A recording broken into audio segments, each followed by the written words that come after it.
Mesdames et messieurs, bienvenue à ce journal télévisé en langue française de ce vendredi 24 septembre 2021, dont voici les principaux titres. Le président de la République, Évariste Ndayishimiye, demande à l'ONU de reconsidérer la situation des droits de l'homme au Burundi.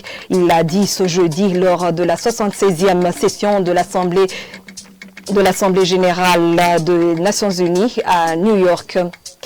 Au sommaire également, le gouvernement burundais devrait subventionner l'achat du matériel permettant aux cardiologues burundais de faire les opérations du cœur et ainsi faciliter les patients qui devraient chaque fois se rendre à l'étranger à la quête de ces opérations. Voilà pour l'essentiel. Tout de suite, le développement de ces titres.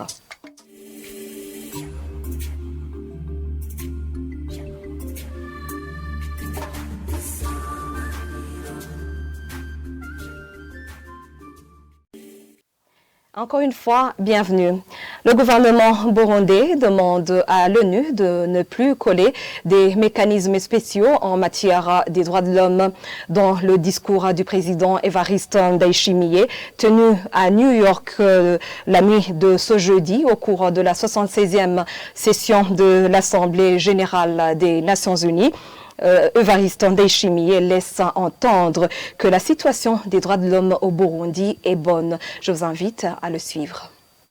Toute tendance de singulariser le Burundi à lui collant des mécanismes spéciaux en matière de droits de l'homme est tout simplement contre-productive. Le Burundi dispose de mécanismes nationaux à même de défendre, promouvoir et protéger les droits de l'homme. Outre la Commission nationale indépendante des droits de l'homme qui vient de recouvrer son statut A, nous avons l'Observatoire national pour la prévention et l'éradication du génocide, des crimes de guerre et autres crimes contre l'humanité. Nous avons aussi le Conseil national pour l'unité nationale ainsi que l'institution de l'Ombudsman. Le président Évariste Ndayishimiye se réjouit aussi de la place que son pays est en train de retrouver dans le concert des nations. Encore une fois, suivez le président Évariste Ndayishimiye. Le Burundi s'est engagé à normaliser et à promouvoir ses relations d'amitié et de coopération avec ses partenaires bilatéraux et multilatéraux et à retrouver la place qui lui revient dans le concert des nations. De même, le Burundi se félicite des progrès déjà atteints dans le processus de normalisation de ses relations d'amitié et de coopération avec l'Union européenne et ses États membres à travers un dialogue politique mené dans un esprit constructif et respectueux entre les deux parties. Je vous le disais dans les titres, le gouvernement burundais devrait contribuer dans l'achat du matériel permettant aux cardiologues burundais de faire des opérations du cœur qui font que les patients doivent aller à l'étranger. Ceci a été dit ce vendredi par le représentant de la Société burundaise des cardiologues lors du 5e congrès de la cardiologie au Burundi.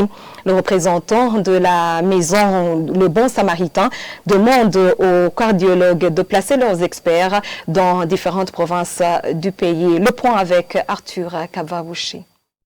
Ce 5e congrès de cardiologues burundais arrive au moment où, au Burundi, les maladies du cœur ne sont traitées qu'à l'étranger. Le président de la Société burundaise de cardiologues, Dr Constantin Nyamuzangura, explique que si le gouvernement les appuie dans l'achat du matériel, personne n'irait à l'étranger. Il manque un centre national de référence ou un centre de niveau tertiaire d'excellence pour faire de la chirurgie cardiaque, mais également pour faire d'autres actes en cardiologie qui ne sont pas encore disponibles, comme la pose des pacemakers, mais également comme la visualisation des artères coronaires, ce qu'on appelle l'angiographie, diagnostique et thérapeutique. Je pense que c'est des moyens qui sont hors portée par rapport à la Société burundaise de cardiologie, mais qui pour un pays pourraient être disponibles et permettre à nos techniciens, à nos cardiologues bien formés à l'étranger, de pouvoir exercer leur métier sur place. Quant au représentant de la Maison du Bon Samaritain, Alexis Boutoyi, ces cardiologues devraient être présents dans toutes les provinces.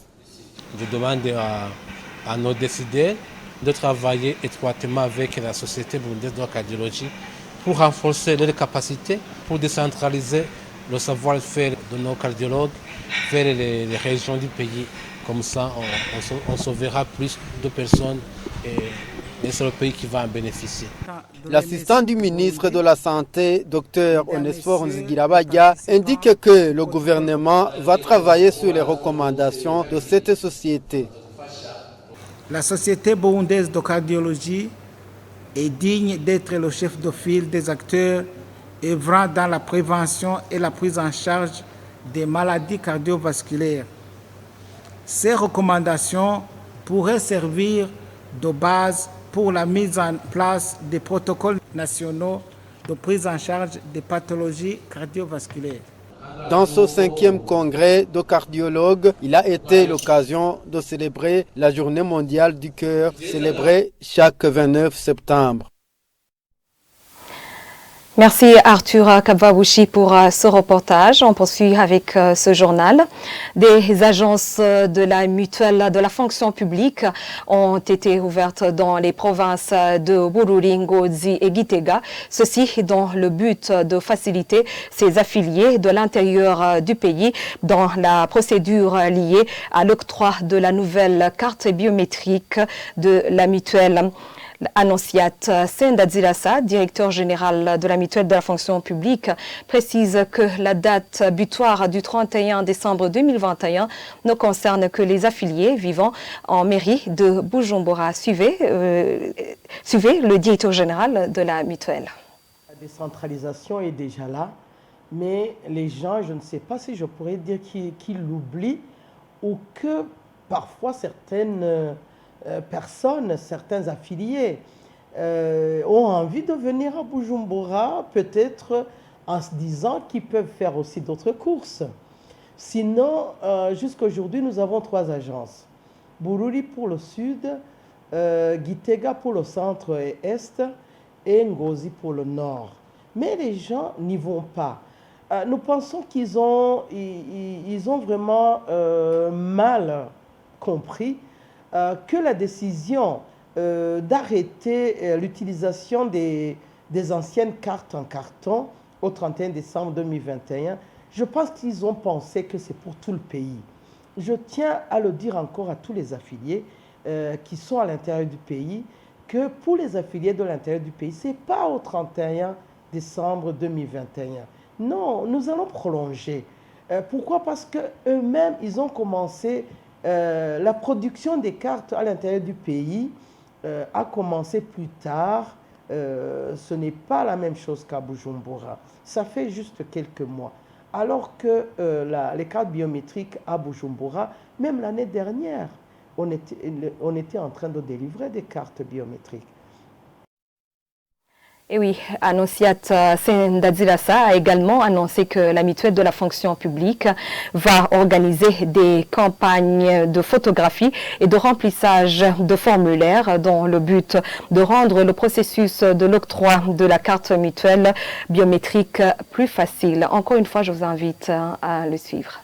Pour les gens qui viennent de l'intérieur du pays, nous sommes en train de nous préparer pour aller dans toutes les provinces, même avant d'installer les agences dans toutes les provinces. Parce que ça aussi, c'est dans nos projets.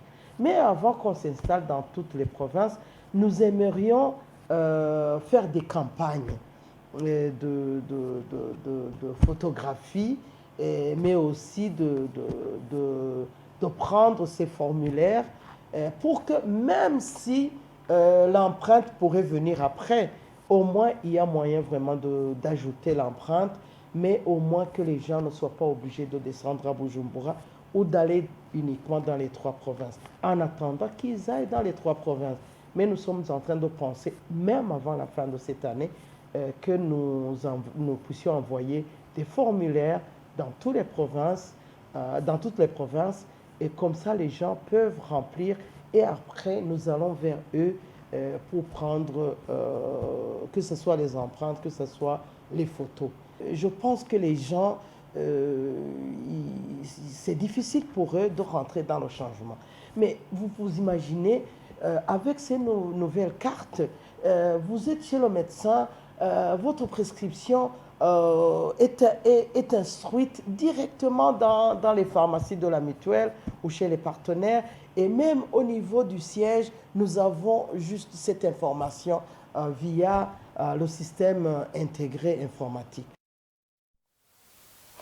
Le taux d'alcool de la boisson locale appelée Caribou devrait être réduit. C'est du moins ce que demandent les anciens consommateurs de cette liqueur qui se sont entretenus avec notre reporter en commune Mukaza. Ces derniers appellent à tous ceux qui s'en procurent de le faire avec modération pour le bien de leur santé. Reportage de Nicole Nahazwe. Ce sont les fans de la boisson locale Caribou, rencontrés au 6e avenue de la zone Buyenzi en commune Mukaza. En plus de désaltérer leur soif, cette boisson présente de nombreux avantages d'après eux. Moi, je n'ai aucun souci avec la boisson Caribou. Tout mon corps se détend. Ça me remonte le moral. Partout où je vais travailler, je travaille avec énergie. J'aime trop Caribou. Cette boisson me donne de l'appétit et augmente mon énergie. Je ne boirai plus de boissons autres que Caribou. La bière n'est rien comparée à Caribou.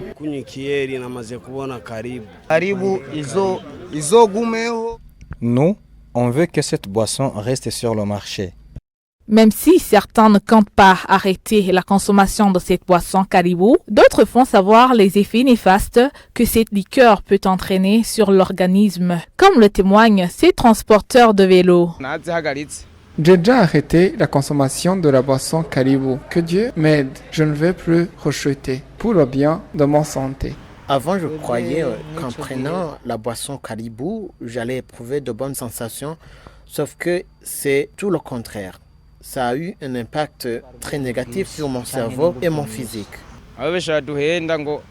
Beaucoup disent que Caribou peut aussi traiter l'amébiase, mais c'est faux. La boisson Caribou n'est pas un médicament. Depuis que j'ai décidé d'abandonner Caribou, j'ai pu épargner 500 000 francs burundais.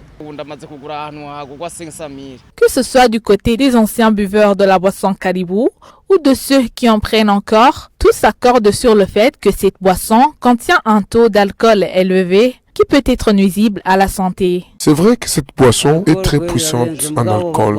Je demanderai à l'usine de production de Caribou de réduire considérablement le taux d'alcool de ce produit car bon nombre de ceux qui le consomment sont déjà en addiction. Je conseillerais aux gens de boire la boisson Caribou avec modération. Mnaipenda Caribou amuipendi? Page internationale pour boucler ce journal. Le Royaume-Uni frappé par une pénurie d'essence. La raison en est le manque de transporteurs pour la livraison de carburant, comme le rapportent nos confrères de France 24. Le gouvernement, quant à lui, tente de rassurer. Images et commentaires. Des stations essence fermées, faute de carburant. Plusieurs points de vente de BP et ExxonMobil au Royaume-Uni affichent ainsi le même mot d'excuse pour leurs usagers. Nous faisons face à des problèmes d'approvisionnement sur certains sites au Royaume-Uni. Malheureusement, plusieurs sites ont dû être fermés à cause d'une pénurie de sans-plomb et de diesel. BP pointe ainsi du doigt le manque de chauffeurs pour effectuer les livraisons. Avec la pandémie de Covid-19 et les restrictions de voyage, de nombreux routiers, en grande partie étrangers, sont rentrés dans leur pays, tandis que les centres de formation de nouveaux chauffeurs sont, eux, restés fermés pendant des mois. Les rares conducteurs disponibles sont au cœur de toutes les attentions. Ça fait vraiment du bien, on se sent à nouveau important alors que ce n'était plus le cas. Pour éviter toute panique, le gouvernement britannique assure qu'il n'y a pas lieu de s'inquiéter, mais Downing Street a tout de même facilité les procédures pour les nouveaux chauffeurs et augmenté le nombre de tests de permis de conduire. Nous commençons à voir de nettes augmentations de demandes pour passer le permis. Il y a beaucoup de demandes grâce à la hausse des salaires et s'il y a plus de permis, cela va relâcher la pression sur le système. Les pénuries concernent aussi certaines marchandises. Dans les supermarchés, certains étals sont désespérément vides. Et voilà, point final à ce journal télévisé en langue française de ce vendredi. Merci à vous tous de l'avoir suivi. Merci à toute l'équipe de la rédaction et l'équipe technique qui m'a aidé à le réaliser pour vous durant ces 3 jours. Voilà, très bonne soirée chez vous et un bon week-end à tous. Au revoir.